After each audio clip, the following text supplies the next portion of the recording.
Hello everyone. Last class में current electricity में मैंने आपको किरचॉफ रूल बताया था और किरचॉफ रूल के कुछ क्वेश्चंस भी कराए थे न्यूमेरिकल्स। तो आई होप आपको न्यूमेरिकल्स और किरचॉफ रूल अच्छे से समझ आएगा। आज हम डिस्कस करेंगे उसके आगे किरचॉफ रूल का एप्लीकेशन कि किरचॉफ रूल का हम यूज़ कहाँ कहाँ पे करते हैं, कौन से डिवाइसेस में करते हैं। और उसी में आज हम एक टॉपिक स्टार्ट करेंगे किरचॉफ रूल के बेसिस पे। वो है हमारे पास है व्हीटस्टोन ब्रिज। तो सबसे पहले आपको बताऊंगा व्हीटस्टोन ब्रिज होता क्या है, व्हीटस्टोन ब्रिज का एप्लीकेशन पार्ट क्या है, कहाँ कहाँ पे व्हीटस्टोन ब्रिज यूज होता है और इसका लॉ कौन सा है, किस लॉ पे जो व्हीटस्टोन ब्रिज है वो यूज होता है। तो व्हीटस्टोन ब्रिज क्या होता है? जनरली जो व्हीटस्टोन ब्रिज है ये सेट ऑफ 4 रेजिस्टेंस है और चारों के चारों जो रेजिस्टेंस है उनको हम कनेक्ट करते हैं ब्रिज की फॉर्म में, यानी कि 4 resistor are connected in the form of bridge. This is called Wheatstone bridge. तो सबसे पहले आपको व्हीटस्टोन ब्रिज का अरेंजमेंट बता देता हूं कि 4 रेजिस्टर कनेक्टेड कैसे होते हैं। तो लेट्स सपोज हमारे पास 4 रेजिस्टेंस है और चारों रेजिस्टेंस को ब्रिज की फॉर्म में मैं कनेक्ट कर दे रहा हूं। The 4 resistors are connected in the form of bridge P, Q, R, S। ये 4 रेजिस्टेंस है, इनको ब्रिज की फॉर्म में मैंने कनेक्ट कर दिया। इस ब्रिज के आप देखोगे तो 4 कॉर्नर है, देखो A, B, C और D। तो इसके जो 2 टर्मिनल्स हैं उन टर्मिनल्स को हम कनेक्ट करेंगे एक बैटरी सोर्स।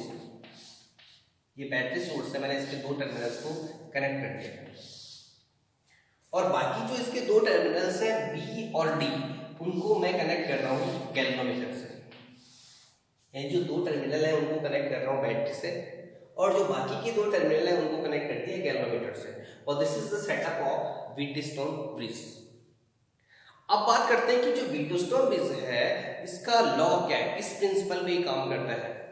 तो ये व्हीटस्टोन ब्रिज बोलता है कि let's suppose P, Q, R, S जो 4 रेजिस्टेंस है इनमें से अगर 3 रेजिस्टेंस हमारे पास नोन है, कोई से भी 3 रेजिस्टेंस नोन है और एक रेजिस्टेंस हमारे पास अननोन है, तो इस मीटर ब्रिज से हम कैसे उस अननोन रेजिस्टेंस की वैल्यू को फाइंड कर सकते हैं। तो व्हीटस्टोन ब्रिज बोलता है कि अगर इस गैल्वेनोमीटर में, जैसे कि हम इन चारों रेजिस्टेंस को लगा रहे हैं, अगर इस गैल्वेनोमीटर में करंट की वैल्यू 0 हो जाए, यानी when IC equal to 0 the current passing through the galvanometer is 0, तो जो गैल्वेनोमीटर है वो डिफ्लेक्शन शो नहीं करेगा, 0 डिफ्लेक्शन होगा। उस केस में देन the 4 resistors are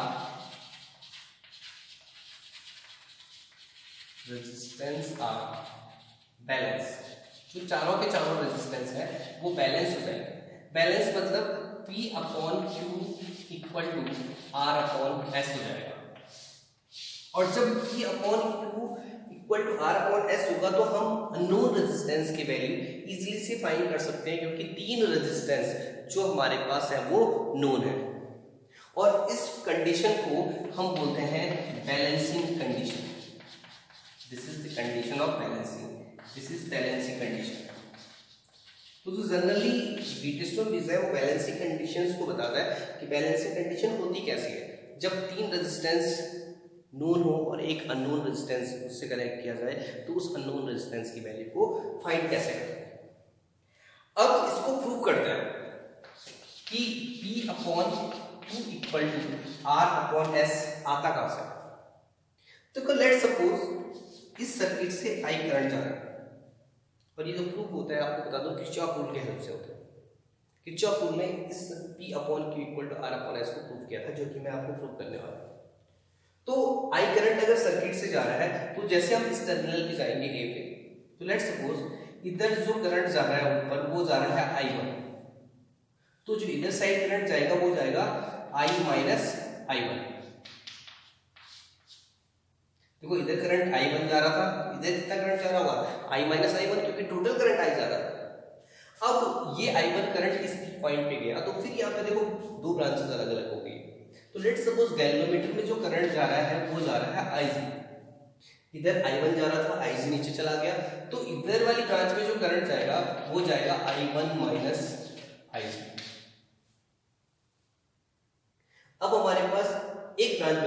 में हमें करंट पता नहीं है। देखो यहाँ से जो करंट जा रहा था वो आ रहा था I माइनस I1, और यहाँ से जो करंट आ रहा है वो जा रहा है कितना IG। तो दोनों के दोनों जो करंट है यहाँ पे मीट हो रहे हैं और उसके बाद इधर जा रहे हैं, तो दोनों करंट को ऐड कर देंगे। देखो I minus I1 plus IG, तो हर ब्रांच में हमारे पास करंट पता चल गया है। और लेकिन एक बहुत इंपॉर्टेंट चीज, जितना करंट सेल से जा रहा है उतना उसमें वापस भी आना चाहिए। तो देखो यहाँ से जो करंट जा रहा है वो जा रहा है I minus I1 plus IG, और यहाँ से जो करंट आ रहा है वो हमारे पास आ रहा है I माइनस IG। देखो दोनों को अगर मैं ऐड करूंगा तो I1 से I1 कैंसिल हो जाएगा, IG से IG कैंसिल हो जाएगा, जो टोटल करंट बचेगा वो I होगा। यहाँ से करंट जा रहा है I minus I1 plus IG, यहाँ से जो करंट आ रहा है वो आ रहा है I1 माइनस IG। दोनों को आप ऐड करोगे तो आपके पास I करंट बचेगा, यानी जितना सेल किसी सेल जितना करंट किसी सेल से गया उतना ही सर्किट में वापस आ गया। अब हम बात करते हैं कि इस व्हीटस्टोन ब्रिज के केस में कितने लूप बन रहे हैं। तो बेसिकली इसमें मैं 2 लूप ले लेता हूँ। देखो जो फर्स्ट लूप ले लेता हूँ, ये फर्स्ट लूप मैं ये वाला ले लेता हूँ, लूप फर्स्ट। आपको मैंने पहले बताया था जो हमारे पास लूप है, जनरली आप लूप को ऐसे लिया करो कि करंट की जो डायरेक्शन है वो सेम। देखो इसमें जो करंट की डायरेक्शन है 2 लूप में इधर साइड है, तो ये लूप लिया है। सिमिलरली यहाँ पे मैं देखता हूँ तो एक लूप मैं ये वाला लेता हूँ, क्योंकि इसमें जो करंट की डायरेक्शन है वो 2 ब्रांच में इधर साइड है। आपको 2 लूप दिख रहे हैं और दोनों में मैं किरचॉफ रूल लगा देता हूँ, यानी applying Kirchhoff rule, applying Kirchhoff rule. देखो किरचॉफ रूल अगर मैं लगाऊंगा लूप फर्स्ट में, तो आप देखोगे लूप फर्स्ट की अगर मैं बात करूं तो A B D A, A B D A loop, और एक एक ब्रांच को इंक्लूड करेंगे। देखो पहली वाली ब्रांच में करंट I1 है और रेजिस्टेंस P है, तो PI1। नीचे दूसरी वाली ब्रांच में करंट और लूप की डायरेक्शन सेम है, प्लस G इंटू IG। इस वाली ब्रांच में लेकिन मेरा लूप इधर साइड जा रहा है, करंट पीछे आ रहा है, तो माइनस का साइन लगाऊंगा और ये आएगा हमारे पास current I minus I1 into Q, यानी I minus I1 into Q equal to 0। जैसे हमने किरचॉफ रूल में ये पढ़ा। फर्स्ट जो इक्वेशन आई हमारे पास ये है। नेक्स्ट बात करता हूं दूसरे लूप की, और दूसरा loop B D C B है, यानी loop B D C B, B D C B। पहली वाली ब्रांच में करंट P नीचे डायरेक्शन में IG, रेजिस्टेंस G। इस वाली ब्रांच में अगर मैं बात करता हूं तो हमारे पास होगा I minus I1 plus IG, और जो रेजिस्टेंस है वो है S।